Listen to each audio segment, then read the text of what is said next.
gising na! Paskong Pinoy na dito sa Unang Hirit! Oh yes, alam mo Pasko na talaga kapag may ganito, may puto bumbong at bibingka. There you go. Siyempre, may pa-Noche Buena rin tayo dito. Uy, sa mga kapuso natin, selfie na habang nanonood sa Unang Hirit at i-share nyo sa amin ang Noche Buena plans nyo. Malay nyo, madagdagan. Oh yes, who knows. Alam dyan. At ganito karami din ang maging Noche Buena ng mga kapuso natin.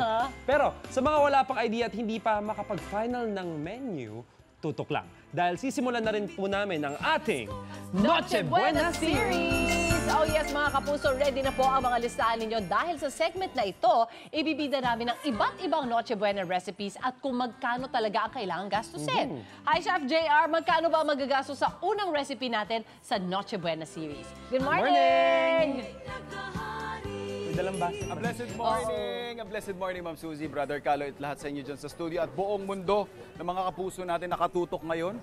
Tama kayo, maglista-lista na po tayo dahil for our first dish para sa ating Noche Buena series, Christmas Caldereta ang ating ihahain sa inyo. At nandito nga po tayo ngayon sa Maypaho Public Market kung saan kanina nakapamili na tayo ng ilan sa mga rekado na hindi pwedeng mawala. Siyempre yung carrots natin, patatas, yung ating bell pepper, at yung malaginto ngayon na sibuyas. Yan, ilan lang yan dun sa mga ingredients natin.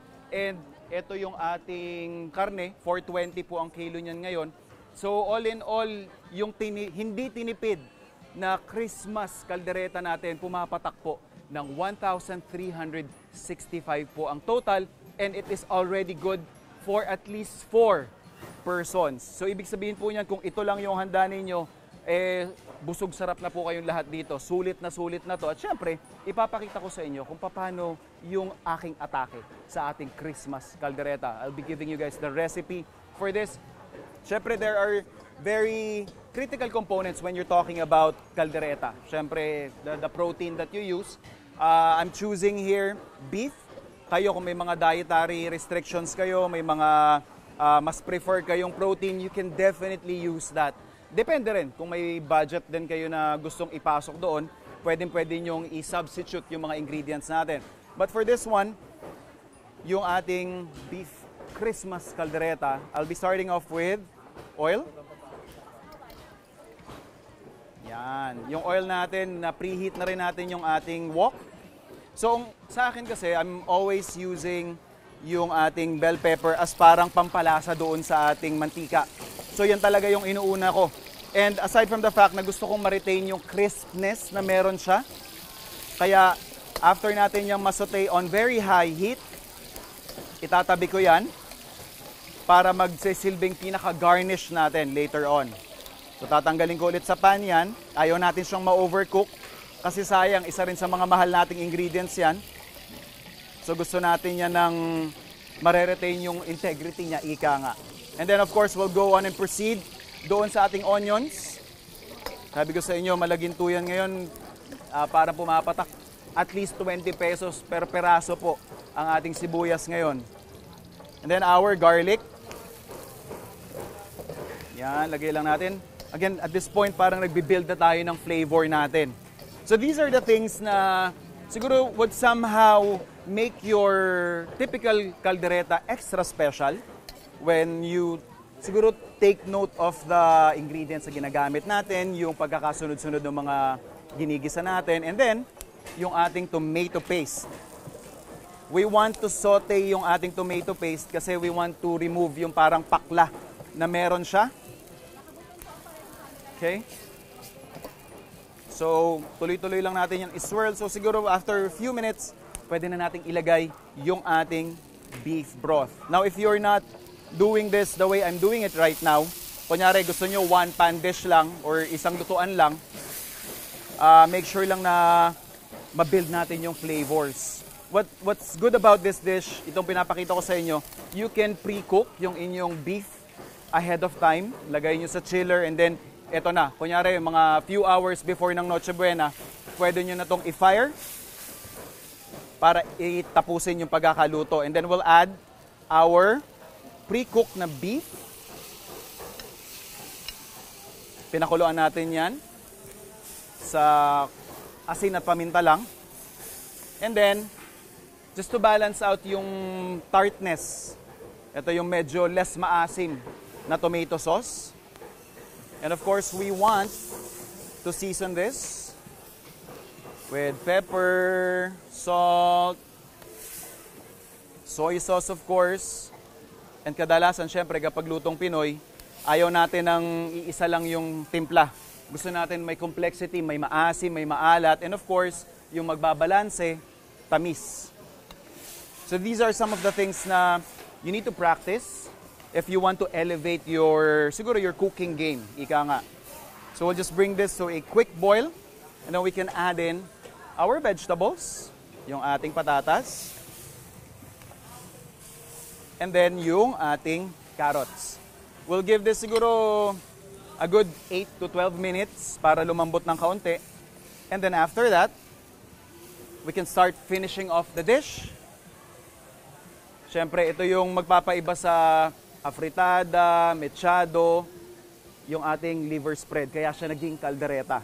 Isa doon sa mga karakteristik na unique sa kaldereta. Yung ating liver spread, I would suggest mga kapuso na you always put it at the end kasi ang tendency kapag nilagay nyo yan sa umpisa, nasusunog sa ilalim. So it might actually and will definitely affect yung flavor or yung pinaghirapan ninyo if you will end up burning yung inyong liver spread. Ang maganda pa niyan, parang mas lutang yung lasa ng ating liver spread kapag sa dulo ninyo siya nilalagay. So there you go. Swirl lang natin yan. We will finish our dish with more garnish. Yung ating green peas. Frozen peas po yung gamit natin. I wouldn't mind kung ilalagay nyo na yan pag isa-serve nyo na.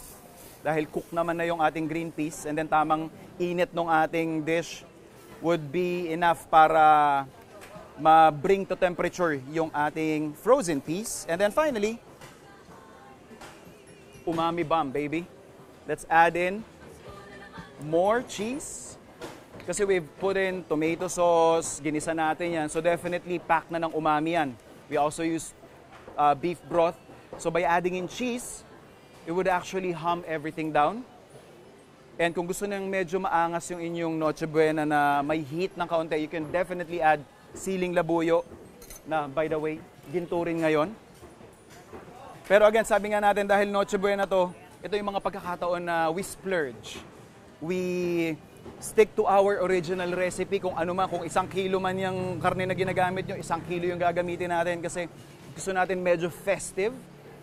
And again, as I mentioned in some post, dignified yung ating Noche Buena. And mga kapuso, ito na po ang ating finished product para sa ating Christmas caldereta. Ayan. So it's basically I'm sure a lot of moms there, lahat ng mga food explorers natin dyan, almost the same or pareho lang yung recipe. Pero itong sa atin kasi, we took note doon sa pagkakasunod-sunod ng pagkakaluto. And of course, the ingredients that we have.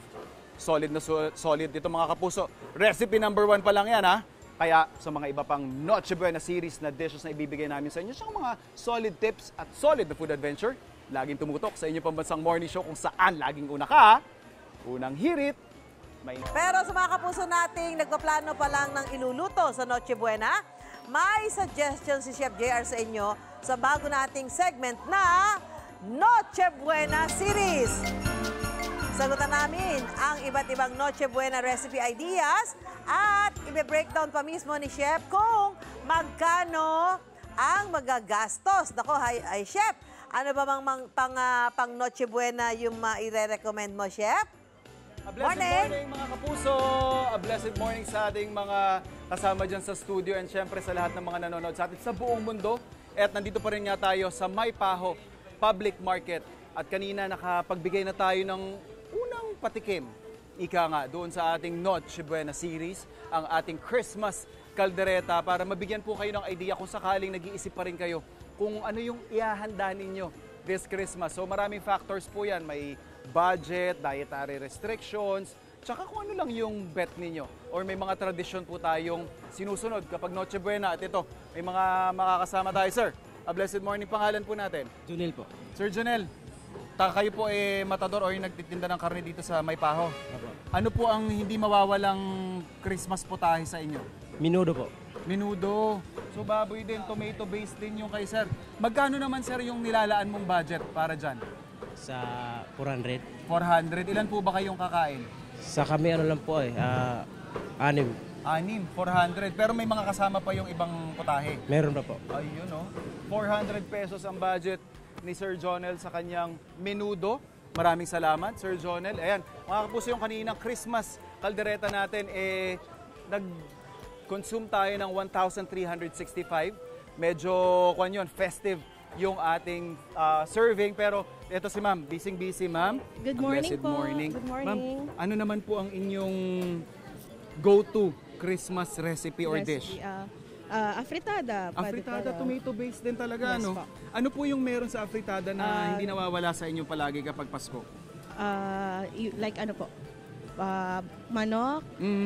Sa gulay po, carrots or bell. So ganun din talaga, Apo. tomato-based. Parang menudo, caldereta, Yes po. afritada, mechado, parang ganun talaga. Pero ito ma'am, ever since, hindi talaga nawawala sa Noche Buena nyo? Shanghai or spaghetti. Ayan, Ganun. so marami rin talaga silang Yes po. spread. Magkano naman po yung nilalaan ninyo para sa afritada? Sa afritada, like sa 600, gano'n. 600. Marami po ba kayong kakain dito ma'am? Apat lang po. Mas bonggang spread ni ma'am ha? Yes, po. Well, Merry Christmas ma'am. Merry Christmas po. Ayan, syempre, tatanungin pa natin iba nating mga makakasama. Eto, sir, a blessed morning. magandang Harap ka sa umaga mga fans mo, sir. Ayan, oh. Sir, ano pong pangalan natin? Kagawa Charlie Porto po. Sir, ano pong Christmas dish ang hindi nawawala sa inyong hapag? Hamo, kaldereta, saka litsong ulong baboy. Lechong ulo. Saan po kayo kumukuha ng pang-lechon ninyo? Dito po sa palengke ho na may paho. Ever since talaga. talaga. Sir, yung pag ganito pong budget na pang crispy ulo, magkano po normally ang inilalaan nyo dyan?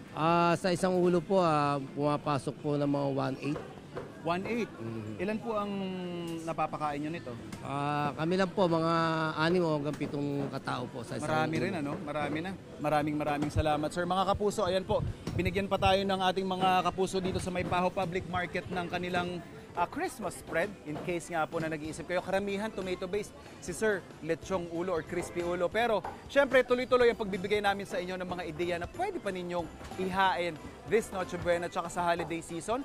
Kaya laging tumutok sa inyong pambansang morning show kung saan laging una ka. Unang hirit. Ikaw, hindi ka pa nakasubscribe sa GMA Public Affairs YouTube channel?